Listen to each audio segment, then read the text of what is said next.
하나님 말씀 예레미야 애가 1장 18절에서 22절 말씀입니다. 여호와는 의로우시도다. 그러나 내가 그의 명령을 거역하였도다. 너희 모든 백성들아, 내 말을 듣고 내 고통을 볼지어다. 나의 처녀들과 나의 청년들이 사로잡혀 갔도다. 내가 내 사랑하는 자들을 불렀으나 그들은 나를 속였으며 나의 제사장들과 장로들은 그들의 목숨을 회복시킬 그들의 양식을 구하다가 성 가운데에서 기절하였도다. 여호와여 보시옵소서. 내가 환난을 당하여 나의 애를 다 태우고 나의 마음이 상하오니 나의 반역이 심히 크미니이다. 밖에서는 칼이 내 아들을 빼앗아 가고 집 안에서는 죽음 같은 것이 있나이다. 그들이 내가 단식하는 것을 들었으나 나를 위로하는 자가 없으며 나의 모든 원수들은 내가 재난 당하는 것을 듣고 주께서 이렇게 행하신 것을 기뻐하나이다. 그러나 주께서 그 선포하신 날을 이르게 하셔서 그들이 나와 같이 되게 하소서. 그들의 모든 악을 주 앞에 가지고 오게 하시고 나의 모든 죄악들로 말미암아 내게 행하신 것 같이 그들에게 행하옵소서. 나의 탄식이 많고 나의 마음이 병들었나이다. 아멘. 오늘도 주님의 은혜 아래 믿음으로 한날의 삶을 살아가는 성도들이 되시기를 주의 이름으로 축복합니다. 그러기 위해선 우리가 말씀을 통해 우리의 삶을 비춰보고 우리가 어디쯤 또 어떤 모습으로 서 있는지를 살필 필요가 있습니다. 그러지 않으면 우리는 갈 바를 명확히 파악하지 못하고 갈피를 잡지 못하는 인생들이 되기 때문입니다. 우리의 삶의 노정 가운데 방향을 잘 잡을 때 참된 하나님의 주시는 생명의 길로 갈 수 있는 것이죠. 우리의 가는 길은 저 영원한 하나님 아버지의 집입니다. 우리가 하나님께로 향하여 간다는 것을 잊지 않을 때에 세상의 물질과 또 세상의 이 소유의 욕망 가운데 흔들리지 않는 것입니다. 많은 경우에 우리가 실수하고 넘어지는 이유는 다른 사람과 비교하여 내가 불행하다고 생각하기 때문입니다. 그러나 주 예수 그리스도 안에서 있는 사람이 가장 행복한 사람인 줄 믿습니다. 18절을 통해서 우리는 이 이스라엘 백성들이 당한 상황 속에서 그들은 자기 자신들을 성찰하고 돌이키지 않으므로 하나님의 징계와 진노하심에 대해서 잘못된 이해를 하게 되고 결국 그들이 바빌로니아의 포로로 끌려가는 신세가 되었음을 우리는 명확히 알아야 하는 것이죠. 그러나 예레미야는 이스라엘 백성들에게 자신들의 처지가 어떠한 상태인지를 정확하게 가르쳐 줍니다. 여호와 하나님은 의로우시도다. 그러나 내가 그의 명령을 거역하였도다. 이스라엘의 멸망과 수치는 자신들에게서 나왔음을 교훈하고 있는 것입니다. 우리 인생에 당하는 고난이 우리가 이해할 수 없는 연단의 과정으로서의 고난도 있겠지만 하나님의 징계로 오는 고난도 있습니다. 그래서 우리는 나를 사랑한다면, 나 자신을 성찰하고 나 자신을 살핀다면 하나님 앞에 회개하는 자가 되고 돌이키는 자가 되고 하나님의 은혜와 은총을 구하며 애통하는 자가 되어야 할 것입니다. 그런 사람이 가장 현명한 자이고 복 있는 자이기 때문이죠. 그들이 하나님 앞에 거스를 때에 그들은 고통이 임하게 되었고 그들은 사로잡히는 자가 되었고 그리고 또한 그들은 양식을 구하지 못하여 기절하고 쓰러지는 기진맥진한 인생들이 되었다고 본문은 이야기하고 있는 것입니다. 그들은 무엇을 쫓으며 무엇을 따랐을까요? 먹고 마심에 인생의 모든 것을 목표로 삼았던 것입니다. 우리도 혹 하나님 앞에 우리의 삶에 먹고 마심이 나의 인생의 목표가 되고 수단이 되지는 않습니까? 분명 우리는 하루의 일과 우리의 삶의 모든 수고로움이 먹고 살기 위한 수단인 것은 맞습니다. 그러나 그것이 나의 전부가 되지 않도록, 나의 삶의 우선순위가 되지 않도록 항상 하나님 앞에 깨어 하나님의 나라와 의를 구하는 믿음의 권속들이 되시기를 주님의 이름으로 축복합니다. 이방인들이 구하는 것에 우리가 함께 휩쓸려 세상의 풍조를 따르는 인생들이 되지 말라는 것입니다.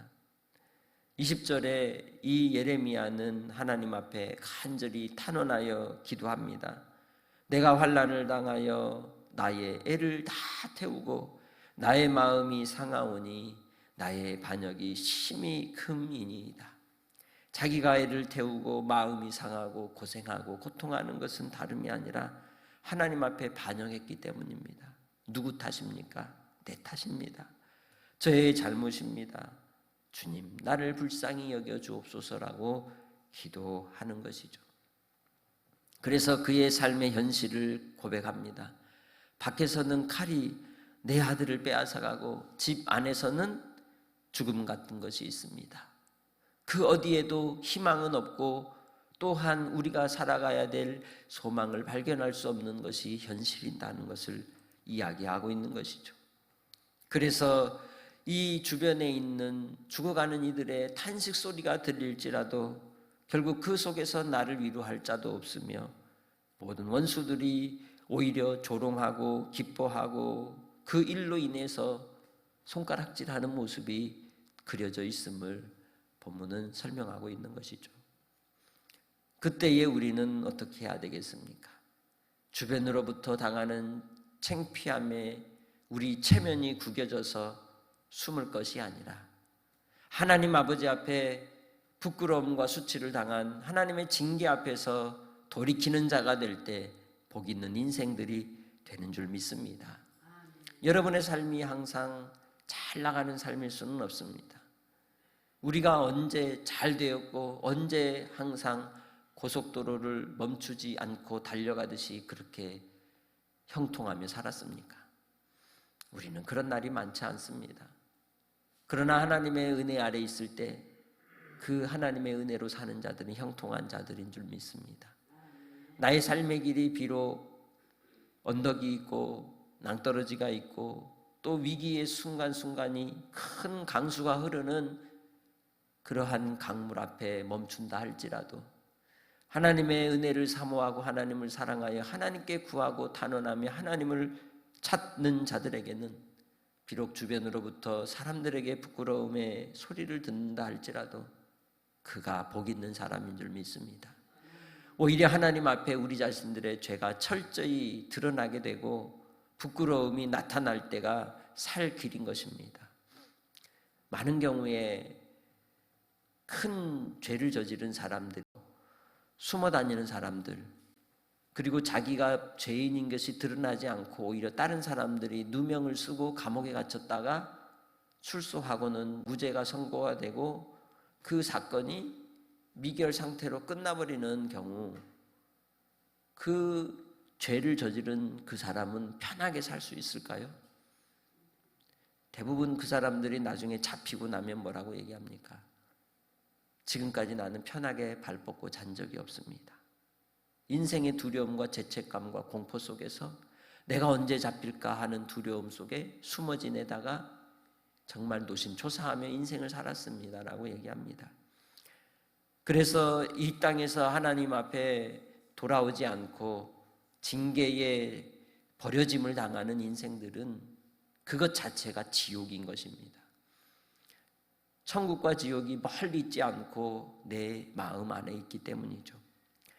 그래서 예수 안에서 우리가 그래서 우리의 범한 죄와 악을 가지고 나아갈 때 그 일로 인하여 우리의 심령이 자유를 얻게 되는 줄 믿습니다. 22절에 이렇게 얘기하죠. 그들의 모든 악을 주 앞에 가지고 오게 하시고 나의 모든 죄악들로 말미암아 내게 행하신 것 같이 그들에게 행하옵소서. 나의 탄식이 많고 나의 마음이 병들었나이다. 하나님 앞에 우리는 살아갈 때에 우리의 죄와 악으로 인하여 숨어 지내는 인생들이 되지 마시기를 바랍니다. 하나님 앞에는 자백할 때 자유를 얻는 것입니다. 하나님은 우리의 죄를 정죄하고 또 우리를 고소하고 고발하고 죽이려고 하는 분이 아니십니다. 우리 주님은 양으로 생명을 얻게 할 뿐만 아니라 더 풍성히 얻게 하려고 이 땅에 오셨다고 요한복음 10장 10절에서 말씀하셨습니다. 생명 주시려는 하나님의 사랑은 그 모든 죄를 자복하고 회개하는 자에게 임하는 것입니다. 그래서 우리는 숨는 자가 되지 마시고 또한 숨기는 자가 되지 마시고 드러내는 자가 되고 나타나는 자가 되고 하나님 아버지 앞에서 발견되어지는 은혜가 여러분 안에 있으시기를 주의 이름으로 축복합니다. 우리를 낱낱이 고발하고 드러낼 때 주님께서는 우리를 죄 있다 하지 않으시고 우리에게 긍휼을 베푸사 주의 그리스도의 사랑으로 십자가의 사랑으로 우리를 씻겨주시고 하나님의 품 안에 거하는 은혜를 허락하여 주시는 줄 믿습니다. 그러한 사람이 가장 복 있는 사람인 것이죠. 그렇게 자기 자신의 모든 것이 드러날 때 두 발 쭉 뻗고 잠을 잘 수 있는 것입니다. 하나님의 은혜가 여러분 안에 있으시길 바랍니다. 하나님의 위로하심이 여러분 안에 가득하시기를 주님의 이름으로 축복합니다. 그래서 찬송가 305장의 고백, Amazing Grace, 나 같은 죄인 살리신 주 은혜 놀라워, 잃었던 생명 찾았고 광명을 얻었네. 할렐루야. 주의 은혜가 회개하는 자에게 임하는 것입니다.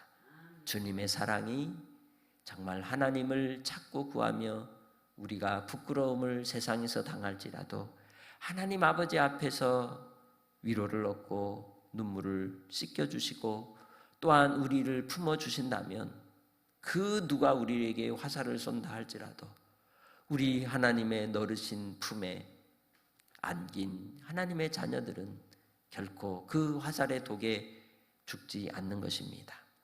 주님 예수 안에서 오늘도 나를 사랑하여 회개의 열매를 맺는 복된 은혜가 여러분 안에 가득하시기를 주님의 이름으로 부탁합니다. 하나님 아버지 감사합니다. 오늘도 우리에게 주의 사랑을 나타내 주시니 감사합니다. 한량없으신 하나님의 사랑이 오늘도 우리를 사로잡아 주시고 붙잡아 주시고 역사하사 주의 위로하심 가운데 한 날도 승리케 하여 주옵소서. 숨기려는 자가 되지 않게 하시고 하나님 앞에 철저히 자신을 드러내며 하나님의 긍휼을 입는 인생들이 되게 하옵소서. 오늘도 주님을 기대하고 주님을 바라고 주님만을 의지합니다. 하나님만이 나의 소망이시고 산성이시기에 주님께 피하는 자들에게 은혜를 더하시고 회개의 열매가 맺게 하시고 아버지 하나님의 도우시는 손길로 일어나게 하옵소서. 생명의 길 소망의 길로 다시 나아가게 하옵소서. 아버지 하나님께서 오늘도 한날의 삶을 통해 동행해 주시고 치료의 역사, 회복의 역사, 주의 은총과 긍휼을 베푸시는 역사로 함께해 주실 예수님의 이름으로 기도합니다. 아멘.